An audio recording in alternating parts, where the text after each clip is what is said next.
It's 1912. Alma Richards, a young Latter-day Saint from rural Utah, is ready to take the reputation of the church to new heights at the Stockholm Olympic Games. His great athletic achievement also puts new focus on the church's health code, the Word of Wisdom. These events are discussed next in Chapter 10, Give Me Strength. This is Saints Volume 3, the podcast. Welcome to the Saints Podcast. I'm James Perry. And I'm Shaylin Back. Joining us today is Kate Holbrook, a managing historian in the Church History Department, and Steve Harper, a professor of church history and doctrine at Brigham Young University. Thank you both for joining us today, and welcome to the podcast. Good to be here. Thank you.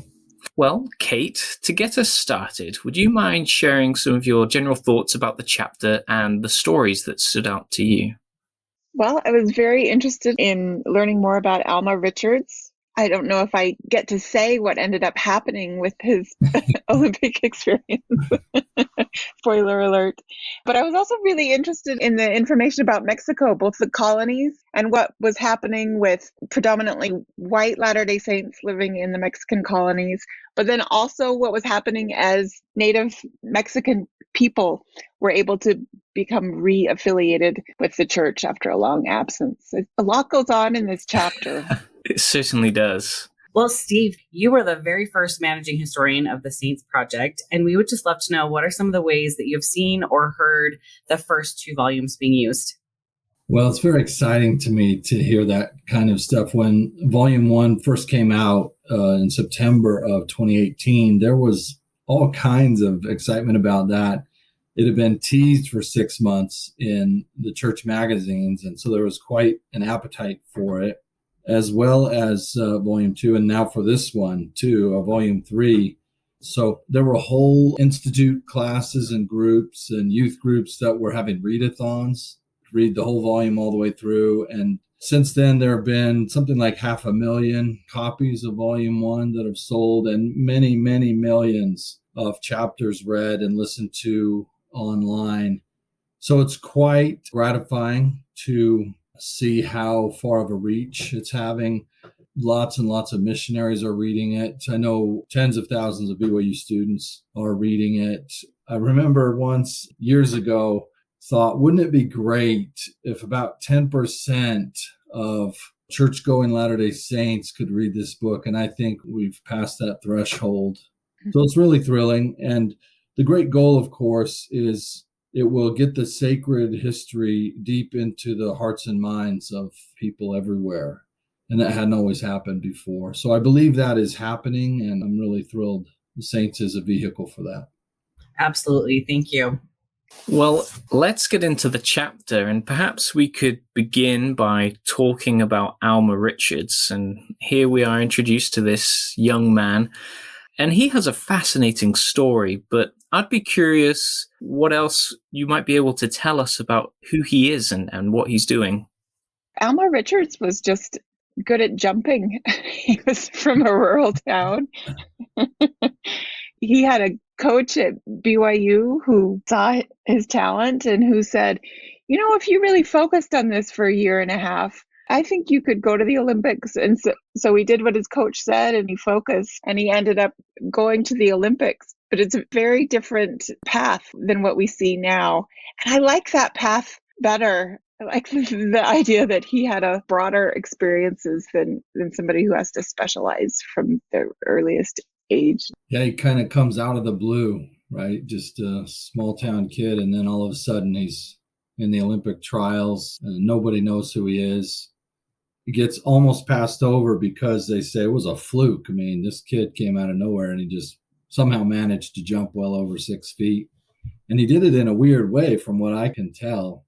He sort of has a strange technique. But the thing I know about him, or at least the way I came to know about him at all, is I was visiting with a fellow in my ward who's a descendant of Alma Richards. And so he started to tell me his family history. And I thought it was very, very cool to have Alma Richards in that ancestry. Steve, how did the man that you met, how did he feel about Alma Richards? He's very proud of him. He's thrilled that that's in his heritage, and not just, his great Olympic accomplishments, but he made some pretty remarkable choices. Alma Richards did.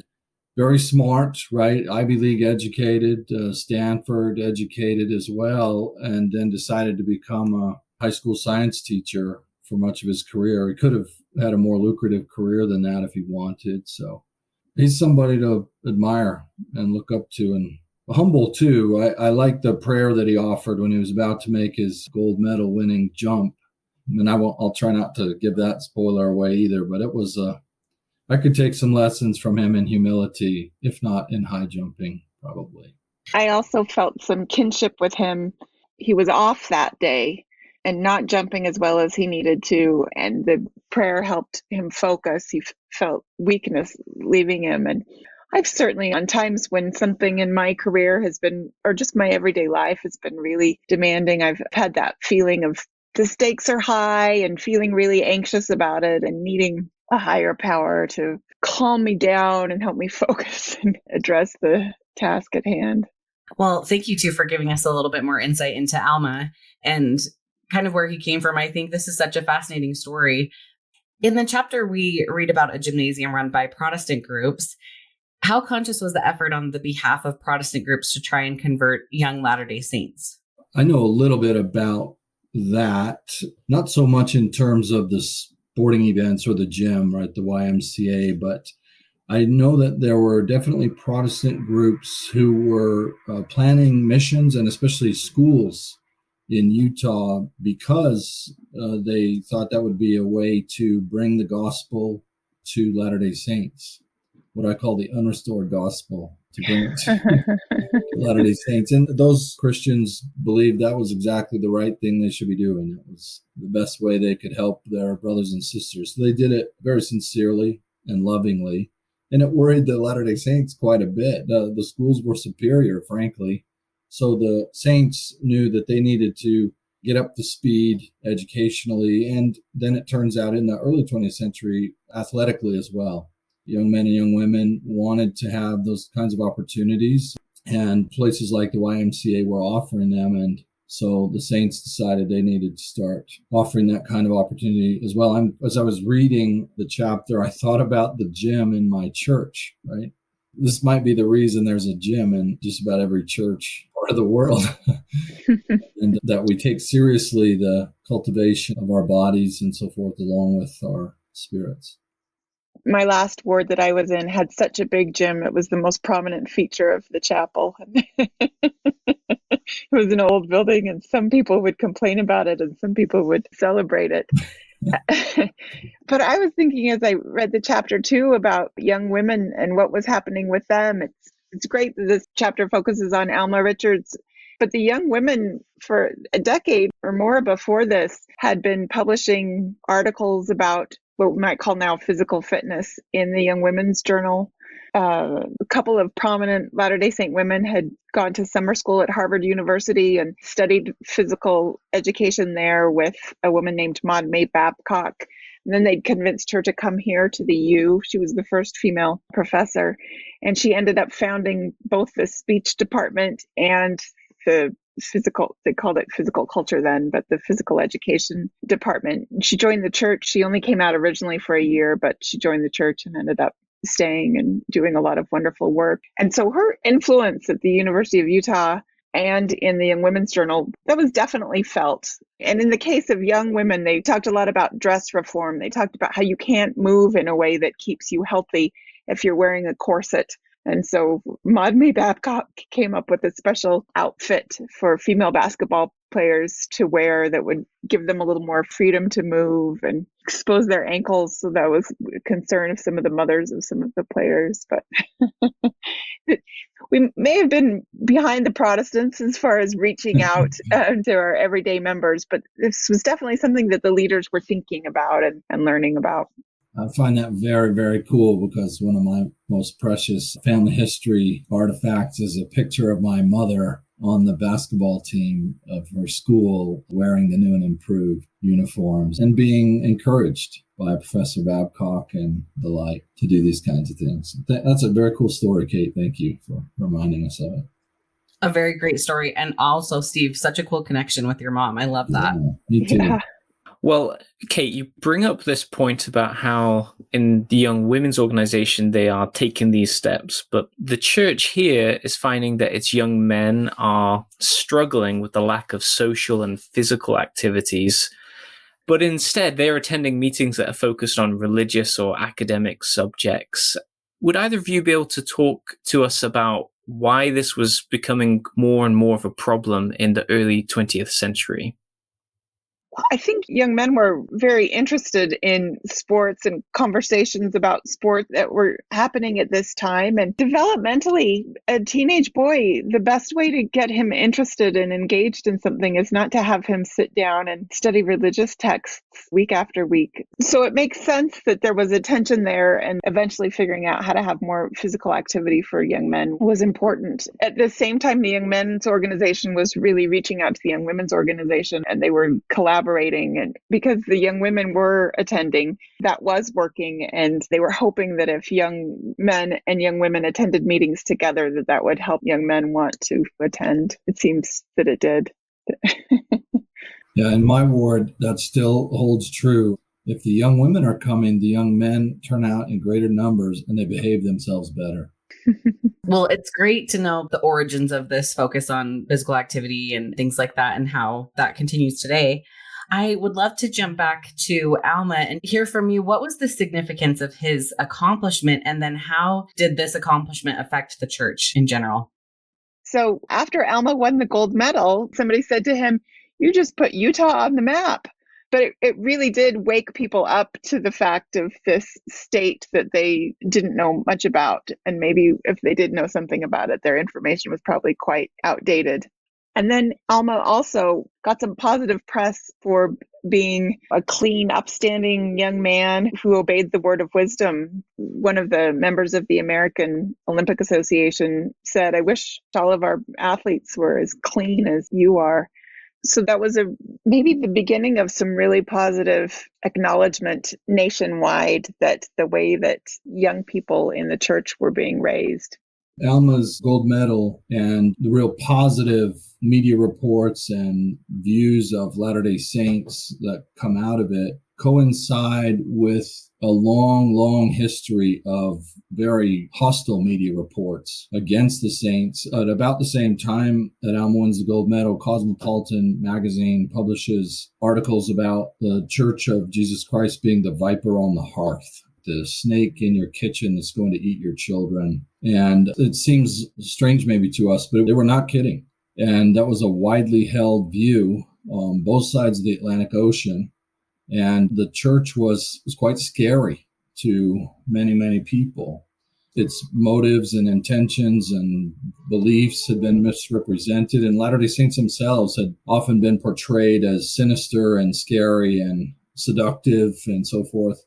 And Alma Richards goes across the country and then across the ocean and wins the medal. And the reports of him and who he is and what kind of culture he comes from, meaning his religious background, have a very positive effect on reshaping some of that negative understanding or association with the Church of Jesus Christ. I think that's a great point. And just as a side point, I have right next to me, I've got a collection of postcards from this same period, which are, they're kind of funny now, but they were very much, malicious towards the church, perpetuating these stereotypes. There certainly was this kind of, they're going to come steal your kids and you'll never see them again. So perhaps Alma's efforts are the first step in this greater public awareness of the morals of the church, not so much what it believes, but the fact that they want to raise these healthy, clean living, athletic young men and women. So Alma's certainly helping with that. And James, maybe it's worth mentioning that he continued to help. He went to Cornell and led the team he was on to, I believe it was 3 national championships. And many of the records he established lasted for a couple of decades. So in his field, he was really seen as a leader for decades.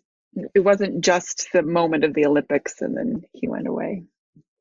We might say that we're witnessing in the micro case of Alma Richards one of the macro things that Saints is trying to convey to readers. And this may not be obvious, so maybe we can try to draw it out here, but there's a kind of motion or direction of movement of the gathering of Israel, right? So from the beginning, you have a few people gathering Israel to locations. First, the Lord says, gather to Ohio. And then shortly after that, gather to Missouri. And so we start to see thousands of saints gather in those places, and then tens of thousands in Illinois, and then eventually hundreds of thousands in Utah. So the direction of the movement is we send a few, relatively speaking, missionaries into the world, and they've gathered Israel back to Zion or to places where there are temples. And in between volume 2 and volume 3 of Saints, one of the main things to notice is that the direction of that movement changes. In volume 2, we're gathering people from many parts of the globe to Utah, to the temples, really. There's nothing great about Utah specifically. It's that this is where the temples are. But beginning in volume 3, that direction turns around, and the movement starts to go out of Utah into the world. And Alma Richards is typical of that. And by the end of the volume, we have a temple in Switzerland, we have a temple in Canada, we have one in the Hawaiian Islands. And the availability of temple ordinances in European languages in Europe is a major milestone in the gathering of Israel in the Lord's latter-day work. And that's just going to continue and even pick up momentum in volume 4.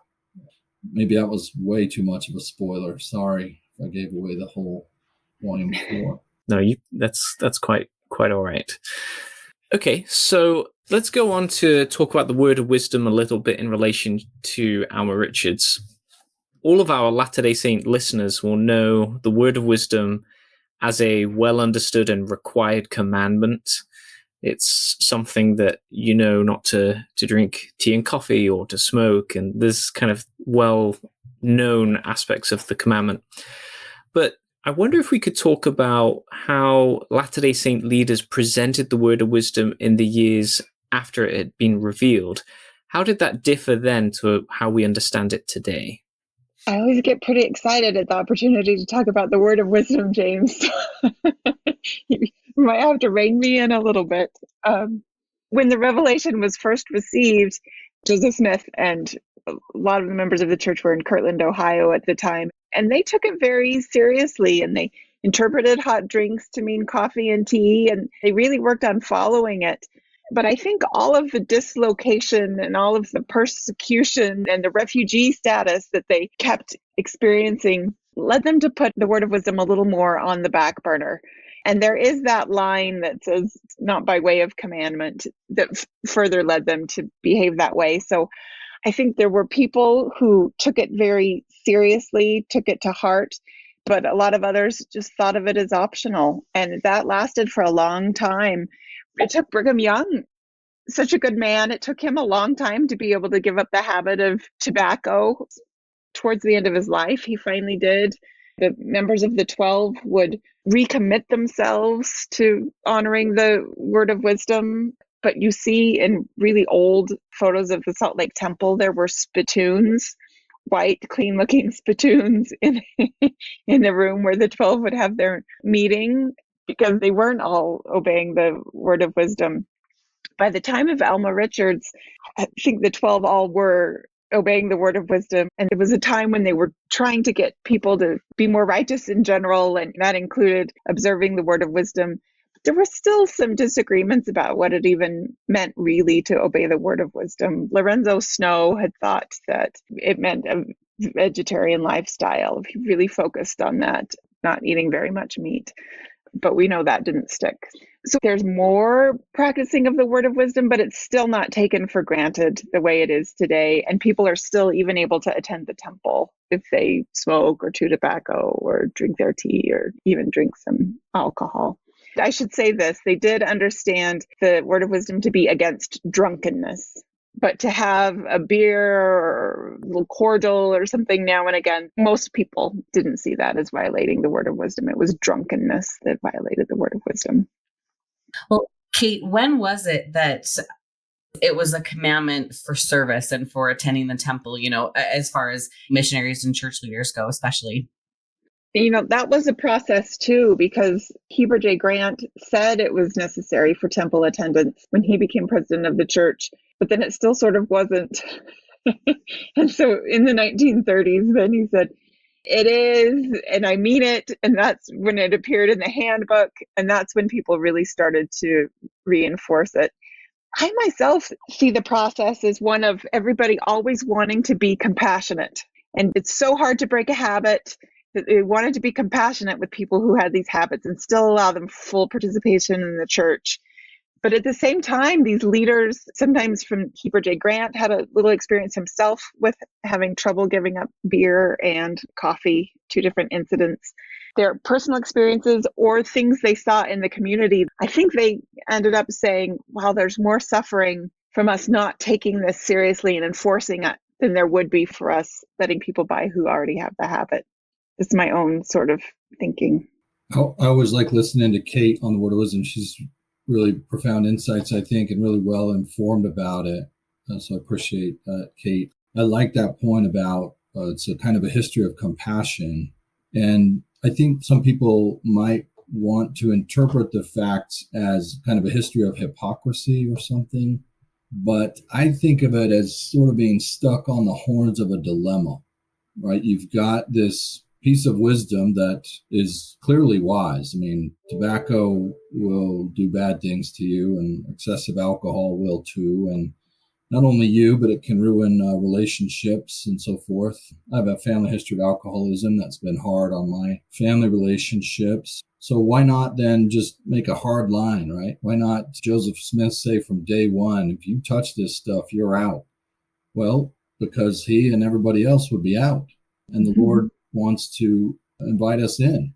He wants us to overcome all of the things that might ruin our happiness or undermine our agency and so forth. So there's this long history of compassion and the horns of a dilemma, right?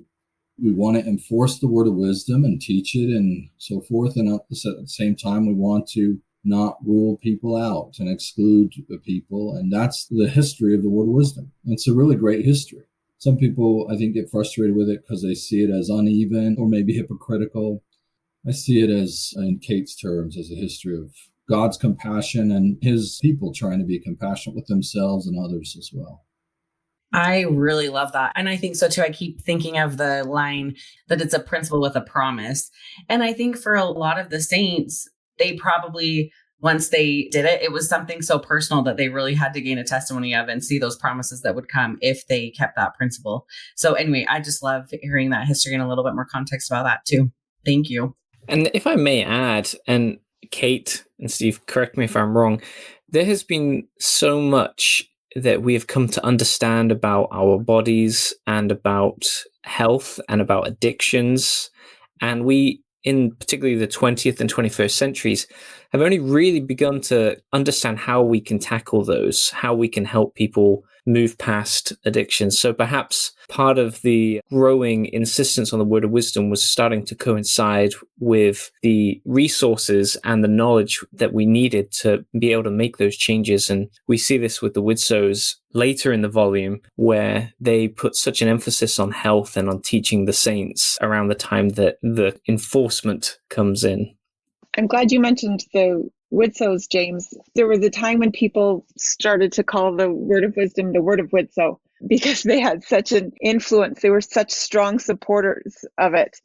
Leo Widsow had actually been one of the women who had studied with Maud May Babcock at that summer school where they studied physical culture. And she also had studied at the Pratt Institute in Brooklyn, New York, which at the time was one of the leading places to study what we would now call food science. And then John Widsow was a chemist. And so they really took a cutting edge scientific approach to their study of the word of wisdom. And as you intimated, they really saw the word of wisdom as God before we could understand it scientifically, giving us tools to protect our health and to protect us from addiction. Leah was quite strict and didn't want people eating chocolate, didn't want people eating desserts. And so that vision that they had didn't quite take off. It was seen as a little extreme, and maybe this is the compassion coming through again. The bulk of leaders of the church wanted the bulk of members of the church to be able to follow the word of wisdom. And I think if there was too strict and narrow a vision of that, then that excludes more people than they wanted to exclude. I still see that tension a little bit today and throughout the 20th century as well. Some people just are really gung-ho on the word of wisdom, and they take it very seriously and they follow it to a T, or maybe they find some new things in nutrition science that they add to their observance of the word of wisdom. And then they don't understand why everyone is not doing that. But we all have those aspects of the gospel that come more naturally to us that we're really excited about, and others that are a little bit tougher for us. Well, I think that's a great point. And if we were to take the word of wisdom and look at how it's lived today, I think in many societies generally, there is a move to a reduction in meat, for instance, in diets. And so the word of wisdom, although it's been a fixed document, the interpretation of it and the way that Latter-day Saints have lived their lives in accordance with it obviously has fluctuated, in terms of adherence, but also understanding of what it means. For a long time, the word of wisdom has been seen as a list of don'ts. And I think Leah and John and there have been others who have tried to not just focus on the don'ts, but also to focus on the do's and to try and have healthy lifestyles and balances in their diets. Well, speaking of the health benefits, especially of the word of wisdom in connection to Alma too, let's jump back and talk again about how efforts are undertaken to encourage the youth to spend more time outdoors and be more balanced in that way as well. Let's listen to this extract from the book. No one can read of their physical hardships and religious trials without being fired with admiration, he wrote in a 1911 issue of the Improvement Era. The pale, city-bred boy who has never camped on the desert nor seen the wilds, who has never tramped over the hills nor roughed it, cannot truly sympathize with the struggles of his father. We've just finished writing a history of the Young Women organization at headquarters. And one of the themes that comes through is there was this fear after the first generation of pioneers came and settled. There was just this fear, and it came up again with every generation. These young people have not had the pioneer experience. They're not going to be grounded in the gospel the way their forebears were. And it took us a little while to realize as we were writing, oh, this has happened again, because we'd work on different chapters. And then when we put them all together, we thought, oh, this is every chapter. They're talking about this again. And I really see it in that quote, this worry about this city-bred weakling, just to say who's pale. But there was also, at the turn of the century, so a little bit before the time period we're talking about in this chapter, a real concern that everybody was moving out of the country and into the cities. And there was such a strong belief outside of the church as well as inside of the church that you learned important life lessons and spiritual lessons by tilling the ground, by working on a farm. And if you were removed from nature by living in a city, then you wouldn't have those lessons and your character wouldn't be forged by those important elements. So I see all of that going on in that quotation that we listened to.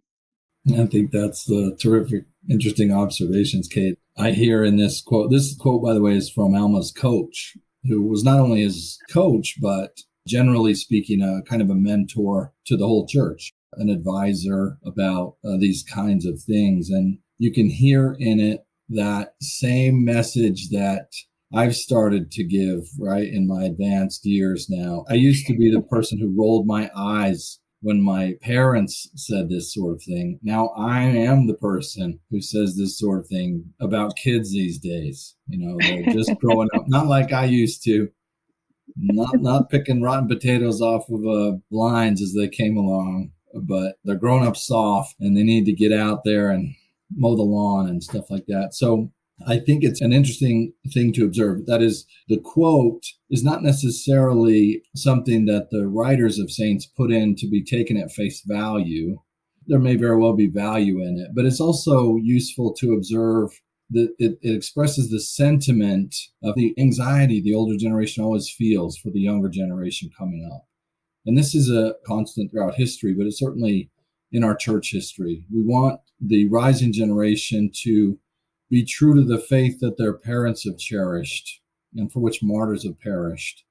And it's a fervent hope for people like me. And it was for my parents who wrung their hands and were sure I was just going right down the toilet bowl. And now it is that same feeling I have. And I think what we could safely say is that Alma Richards represents a whole generation of Latter-day Saints who really did well. They did better than their parents did, and then they did better than their parents. So the future is bright. There's reason for optimism, like the prophets have. But I'm still probably not going to quit saying things like this about and to my kids. Well, thank you both so much for your thoughts and comments here. And Steve, you make an interesting point. Something to bear in mind is that as we read this chapter, we're talking about events that happened 110 years ago. And there might be readers today who read it and think, oh, this was so long ago. Why would I be interested in this? And I wonder if you might be able to speak to some of those possible readers and help us understand how these stories might have relevance today. As with many of you, I've been reading the early chapters of Genesis, Moses, Abraham, and those are the oldest stories there are, and they have incredible relevance to us today. I find them to be stories that explain why things are the way they are. Why is there evil? Why do we have dilemmas that we have to wrestle with? So stories have resonance through time, and people's experiences bear lots of similarities. And we can certainly learn how to cope well with our present by learning how people coped well with their present in our past. So I'd be interested to hear what Kate has to say about that too. That's beautiful, Steve, and I agree with you. One of the moments that really resonated for me in the chapter was when Camilla Eyring and her family had to take a train to escape Mexico and ended up in Texas, and they were taken to a place with animal stalls, and they hung blankets there. That was where their family was settling in to live. And we have so many refugees all over the world right now.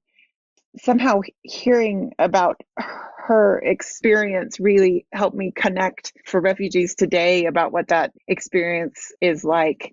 The chapter describes how it smelled really bad. I hate bad smells, and just the thought of being someplace that smells bad is terrible enough. But of course, there's got to be no plumbing there. Did they build a fire to get themselves something to eat? I mean, they were really destitute. And I also thought, you don't know when something like that is happening, how long it's going to last, and whether you're going to be living in this stall for a couple of years or a few weeks. It just really put into my heart the feeling of being a displaced person and wishing I could do more for displaced people today. Well, Kate and Steve, thank you so much for joining us today and bringing in these extra insights from the book that gives greater context and understanding to the people and events in this chapter. Thank you. Thank you. It was great to be here. Thank you for listening to this week's episode. We hope you enjoyed it. We hope you took away some new insights into this volume. And we would love to hear your thoughts, opinions, questions, and insights from this chapter of Saints. And you can email saintspodcast@churchofjesuschrist.org. It would be great to hear from you.